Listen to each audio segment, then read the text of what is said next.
What's up, everybody? Ryan McDonald back to the stage, giving Guy a little relief. And actually, that's not true. I just had to kick him off the stage because Assassin's Creed 2 is here. Right now, we are being joined by a couple folks that know all about Assassin's Creed 2 because you guys are the making it. Go ahead and tell the folks at home who you are, sir. I'm Patrice Desilets. I'm the creative director of Assassin's Creed. Excellent. And you are? I am Matthew Gagnon, game designer on Assassin's Creed. Right on. And you have brought Assassin's Creed 2. Now, obviously, one of the highlights from the Sony press conference, obviously, everybody got super excited at Ubisoft when they started showing this stuff, so I'm sure our fans at home are dying to see what else you guys might be able to show us. Yeah, that's what we're going to do. Right on. Play the demo and maybe make it a little bit longer. That's what we showed yesterday in the press conference, because we were like in between other games, and now we have 15 minutes together, so let's, I will shut up and let you go there. All right.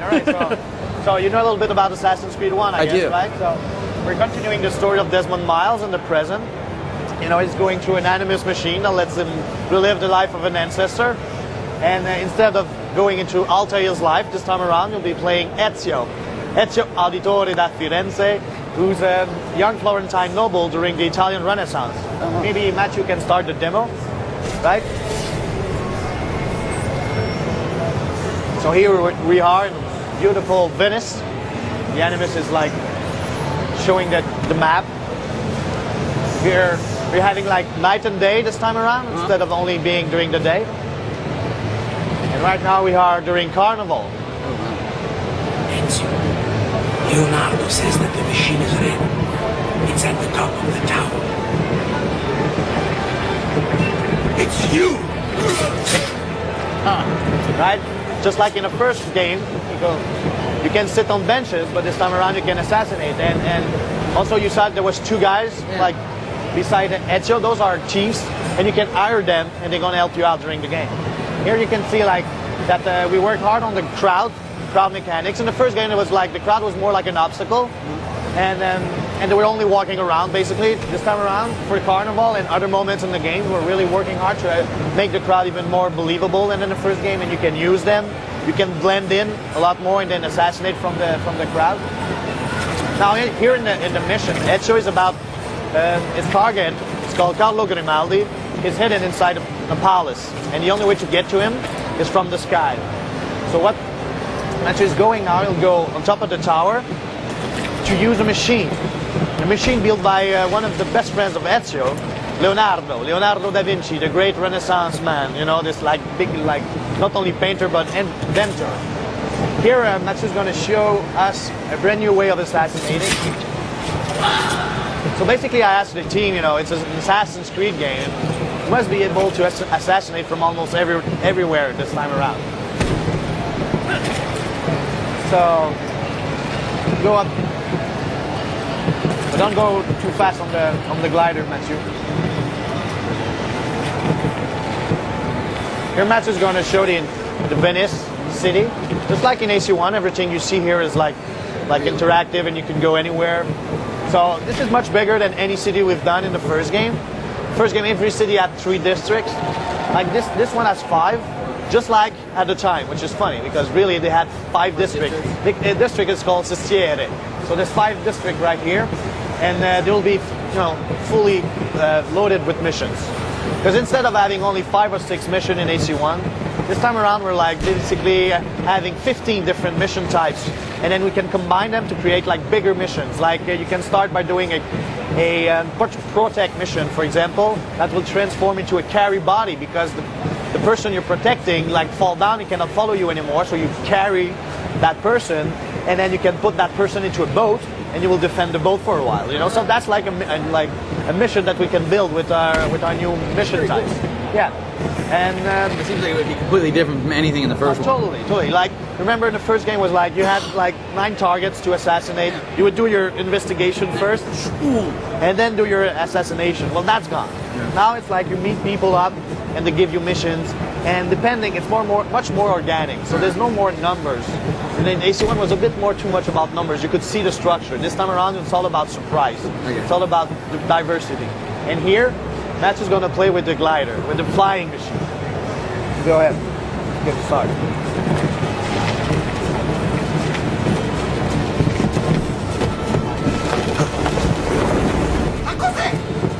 Shoot!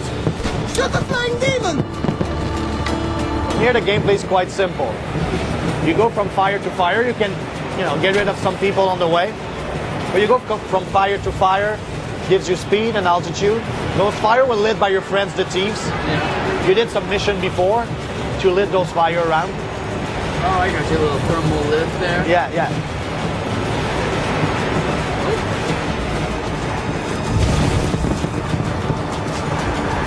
See, people are like running away. They never saw like a flying machine before.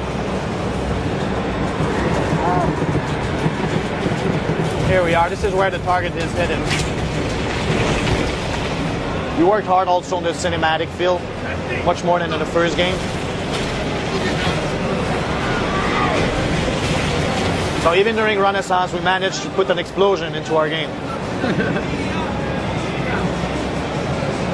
not the one you need to fear. Tell him hello. He's an evil man. Here, assassin! Show yourself! Told you should have brought him a salami sandwich. Yeah.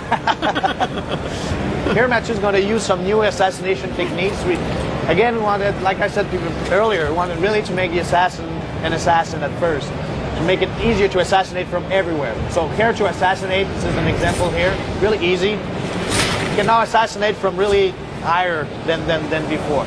And I don't know if you saw, like on the convention, there's like this big banner that we put there with the two like hidden blades. It's Assassin's Creed 2. So here, I'm going to show you the double assassination. That is awesome. That is awesome. We'll follow this with a classic move from AC1. But now we have a brand new AI, the Seeker. Someone who's like there to pick you up, but you're even faster than them. Now we'll show some fight techniques. Like Ezio is about being an assassin. Barons, disarm, and counterattack with the opponent's weapon. You see with it. You can do it, Matthew. So it really looks like you guys have really thought long and hard how to evolve. Axe now. Oh. And you finish it up. Do the counter on the. Yeah. Nice one. Oh. Now he loses his weapon, so back to disarm.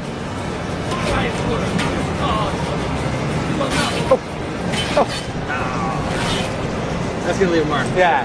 And now at the beginning the target was all bravado, like, oh, come to get me. And now he's a bit more afraid of the of it. Sure, I can come to an arrangement.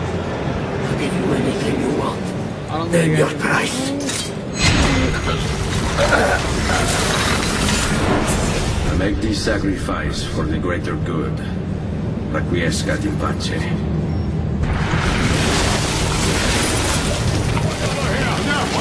That's the animus, like reliving like a really intense memory. Now you're kind of like surrounded by all those big, tough guys. So let's use a smoke bomb. And you can pass. Nice. Another gadget built by Leonardo. And, I'll make my joke. It's a sequel. It's in Venice, so you can swim now this time around. So water is not that dangerous in Assassin's Creed 2.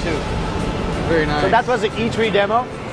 It's not a mission from the game. No. Everything you saw is in the game, but we'll build this mission just for E3, so we haven't spoiled anything for you. No. No spoiling in the story, but you'll be able to fly this flying machine. You'll be able to play the game during Carnival. You'll double assassinate. You'll have the axe. You'll have the spear and everything. But this is just like 5 minutes of 25 hours of the game. This is what we're doing back in Montreal. We have Venice, but we also have Florence, we have Tuscany. So, and all about the kingdom is gone from the first game. You travel between cities, but there will be mission everywhere. So no places where it's like empty. Everything is like really full this time around. It looked like, literally, it was like anybody that liked Assassin's Creed. I obviously liked Assassin's Creed and played the first one, so it's like, for me sitting here, I'm pretty sure for most people, it just looks like you have done what everybody was hoping, which was just give us more. Yes, so exactly. That was the goal. Like when we started in January 2008, already, yes, we're in 9 right now, right? So we said, okay, let's do everything that we wanted first. Let's listen to people, what they want to put in an Assassin's Creed game, and then let's bring new totally new stuff that we never taught. Like flying machine was not something we wanted to do in the first game, for example. That's new. But we wanted to give diversity, surprise the player a lot more. So mission types, gameplay, weapons, like we went, and also one main thing, we added up the economic system. Yeah. So now you can buy your gadget, you can buy your weapon, you can buy upgrades. So and everything has value around you. So you can loot, you can steal money. Oh, wow. So it's like it creates like the world and the universe we're creating is even like more alive than the first game. That's awesome. That's super good news for all of Yeah. us Assassin's Creed fans.